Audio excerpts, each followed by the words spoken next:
اللہ اللہ اللہ اللہ۔ مالی پریشانی، پہلی بات تو یہ کہ اتنی بڑی پریشانی نہیں جس کو سوار کیا جائے۔ آیت پڑھوں گا قرآن پاک کی، اور میرا خیال ہے کہ بہت ساری پریشانیاں تو قرآن مجید کے لفظوں سے دور ہو جائیں۔ سورہ ہود ہے، اس کی آیت نمبر 6 ہے، 12ویں سپارے کی پہلی آیت ہے۔ کیا انداز ہے، اور میرے رب کا کتنا من وہ لینے والا اور دل کو چھو لینے والا انداز ہے۔ رب کریم نے فرمایا وَمَا مِن دَابَّةٍ فِي الْأَرْضِ، فرمایا نہیں زمین پر کوئی بھی ایسا چلنے والا، زمین پر کوئی ایسا نہیں جو چلتا ہو، إِلَّا عَلَى اللَّهِ رِزْقُهَا، جس کا رزق اللہ نے اپنے ذمہ نہ لیا ہو۔ زمین پہ کوئی چلنے والا ایسا نہیں جس کے رزق کی ذمہ داری رب کری۔ تو ذمہ داری رزق کس کی ہے؟ بول کے بتائیں، بول کے کس کی ذمہ داری ہے جی؟ اللہ۔ دیکھیں غور فرمائیں، یہاں مفسرین نے ایک بات لکھی ہے اس آیت کے تحت کہ فرمایا جو زمین پہ چلنے والا ہے اس کا رزق اللہ کے ذمے۔ فرماتے ہیں کہ یہ اللہ نے ہماری عقل کے مطابق ہم سے بات کی، ورنہ آسمانوں میں جتنی مخلوق ہے رزق اس کا بھی اللہ کے ذمے ہی ہے۔ یہاں جو فی الارض کے لفظ زمین پہ وہ ہمیں سمجھانے کے لیے کہ تم نے تو صرف یہ دنیا دیکھی ہے نا، تو جس جس کو تم نے دیکھا ہے وہ سب کھاتے اللہ کا دیا ہوا ہی۔ تو جو ہم نے دیکھا تھا رب کریم نے اس کے مطابق ہمیں سمجھا دیا۔ اور میں کچھ تو تم نے دیکھا ہی نہیں، چلو ان کی تم سے بات نہیں کرتے، پر جو تم نے دیکھے ہیں ان سب کا رزق کس کے ذمے ہے؟ اللہ کے۔ میرے رسول کریم سید عالم صلی اللہ تعالیٰ علیہ وسلم قرآن مجید کی جب ترجمانی کرتے، وضاحت کرتے، تو محبوب پاک صلی اللہ علیہ وسلم بھی کوئی اشکال رہنے نہیں دیتے، کوئی اشکال نہیں رہنے دیتے تھے۔ میرے محبوب کریم علیہ الصلوۃ والسلام نے فرمایا اللہ پہ بھروسہ رکھ کے سویرے نکل جانا رزق کی تلاش میں۔ کس پہ بھروسہ رکھنا ہے؟ نکلنا تمہارے ذمے ہے، یہ نہ کہنا کہ گھر بیٹھوں گا تو یہی آئے گا، نکلنا تمہاری ذمہ داری ہے، جتنی ذمہ داری ہے وہ پوری کرنا۔ اللہ پہ بھروسہ کر کے نکل جانا تمہاری ذمہ داری ہے، رب کا ذمہ ہے تمہیں رزق دینا، وہ ضرور تمہیں رزق پہنچائے گا۔ یا رسول اللہ صلی اللہ علیہ وسلم کس طرح پہنچے گا؟ تو ذرا حضور کے لفظوں کا حسن بھی دیکھیے۔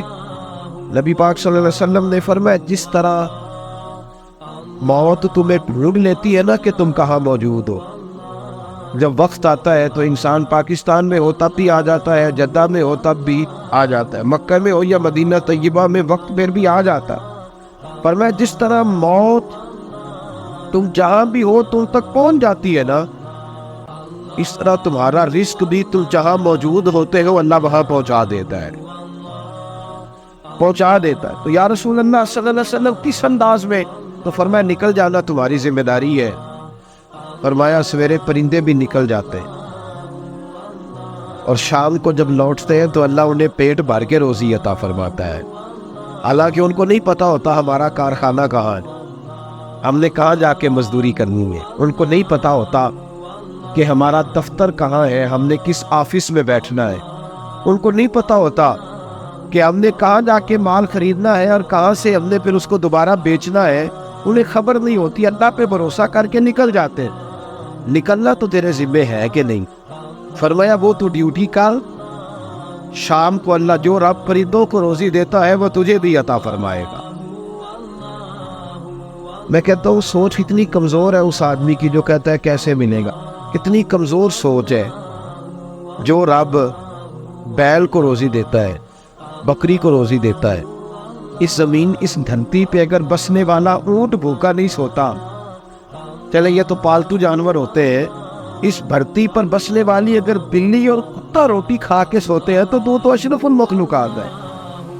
تو نے اپنے ذہن میں کیا ٹینشن پال لیا کہ نہیں آئے گا تو مر جاؤں گا، کیا بنے گا، کس طرح ہوگا، تم کیوں اتنا پریشان ہو گیا؟ بھائی مالی پریشانی سب سے زیادہ اس بندے نے اوڑھ لی ہے جس کی توکل کی بات کمزور ہو گئی ہے۔ تو سیدھی توجہ اپنے رب کریم کی جانب رکھ، سیدھی توجہ اللہ کی جانب کا۔ رب فرماتے ذمہ تیرا نہیں، ذمہ میرا ہے، لیکن تنخواہ ایک آتی ہے گھر میں۔ جب ایک بچہ ہوتا ہے تو تب بھی کام چلتا ہے، جب اللہ 2 بچے دے دے پھر بھی اس تنخواہ سے کام چلتا ہے، جب 3 ہو جائے پھر بھی چلتا ہے جب 4 ہو جائے. نہیں آپ نہ بھی بولے تو بات تو صحیح ہے, بہرحال کام پھر بھی چلے. اسی طرح میں سے جب بندہ بڑے بیٹے کی شادی کر کے بہو بیاہ کے لے آئے تو پھر بھی کام چلتا ہے. اور جب اس بیٹے کو اللہ بچے عطا کر دے تو اسی گھر میں, اسی آنگن میں, اسی چھت کے نیچے کام چلتا ہے. تو پھر تو مان جانا کہ چلانے والا تو نہیں, چلانے والا کوئی اور ہے. پھر تو مان جا کے چلانے والا کوئی. تو اس وقت جب تنخواہ تیری لگی تھی تو کہتا تھا ابا بھی میری شادی نہ کر, میں بیوی کو کیسے کھلاؤں گا. تو وہی شخص ہے جس کی چھت کے نیچے پھر 1.5 درجن پوتے بھی پل رہے ہیں اور گزارا ان کا بھی ہو رہا ہے. تو رزق کا ذمہ کس کا ہے؟ اللہ کا ذمہ. اب ہمیں پتہ ہے, پہلی بات تو پریشانی اس لیے اتار دینی چاہیے کہ ذمہ ہمارا ہے ہی نہیں. اب دوسری بات یہ کہ ذمہ داری کس کی ہے؟ اللہ حکیم بھی ہے اور علیم بھی. حکیم بھی ہے اور جانتا بھی ہے اور اسے پتہ بھی ہے کہ دینا کس طرح. اب ہم پتہ کیا کہتے ہیں؟ کہتے ہیں وہ جو بندہ پجاروں میں بیٹھا ہے وہاں اسے نہیں بیٹھنا چاہیے, اور میرا حق تھا. تجھے زیادہ پتہ ہے کہ اللہ کو؟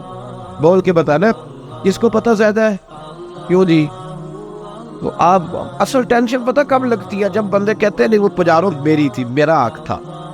اور جب گزرتی ہے نا پاس سے مہران کے تو مہران والا ٹینشن بڑی لیتا ہے. حالانکہ اللہ کو زیادہ پتہ ہے کہ وہ حق. ایک بات اپنے ذہن میں یاد رکھ لے, رٹ لے کہ جو میرے لیے بہتر تھا میرے رب نے مجھے دے دیا. اور بات ختم ہو گئی. بس وصل اچھا ہے نا, فراق اچھا ہے, یار جس حال میں رکھے وہی حال ہے. بس جو میرے حق میں بہتر تھا میرے رب نے مجھے.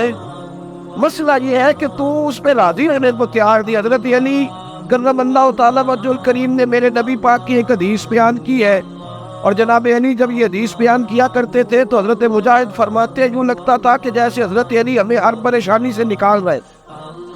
مولا علی شیر خدا رضی اللہ تعالیٰ عنہ فرماتے ہیں کہ مجھے میرے نبی پاک صلی اللہ علیہ وسلم نے ایک طریقہ دیا تھا ٹینشن فری ہونے کا, اور فرماتے ہیں مجھے تو بڑا راس آیا ہے, تم بھی اگر کر لو گے تو تمہیں بھی فائدہ دے گا. اب وہ کیا؟ حضرت علی کہنے لگے محبوب علیہ السلام نے فرمایا تھا لوگوں تم اللہ کے دیے ہوئے تھوڑے رزق پہ راضی ہو جاؤ, وہ تمہاری تھوڑی عبادت سے تم سے راضی ہو جایا کرو. بس تم 2 نفل بھی پڑھو گے تو اللہ راضی ہو جائے. تم 1 رکوع بھی سویرے اٹھ کے پڑھو گے تو وہ راضی ہو جائے. وہ تمہارے 313 درود شریف سے راضی ہو جائے گا. تم اس کے دیے ہوئے تھوڑے رزق سے راضی ہو جاؤ. ٹینشن اس لیے ہوتی ہے کہ ہم راضی نہیں جو اس نے ہمیں دیا ہے. وہ حالمی مزید کی جو دوڑ ہے نا, عالمی مزید کی بے قدرہ کو قدر نہ جاتی, ٹیپی خوب تسلی ہو, دنیا دار پجاری زردے, کتیاں دے گل ٹلی ہو, بک بک روشن اکھیاں تکیو ویک اوینی کلی ہو, تے کوج نصیر اساں جد کیتی پہ جانی تر تھلی ہو. تو یاد رکھے یہ جو ہے نا مصیبت کے مال آ کیوں نہیں رہا, وہ سامنے والا پلاٹ میرے گھر کے سامنے ہے گھر کے سامنے, پر رجسٹری میرے نام کیوں نہیں. یہ مصیبت سانس نہیں لینے دیتی.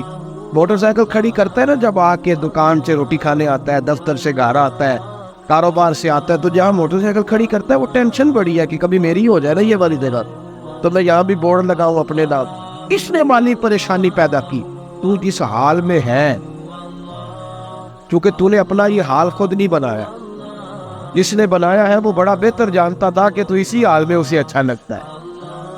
تو اسے اسی حال میں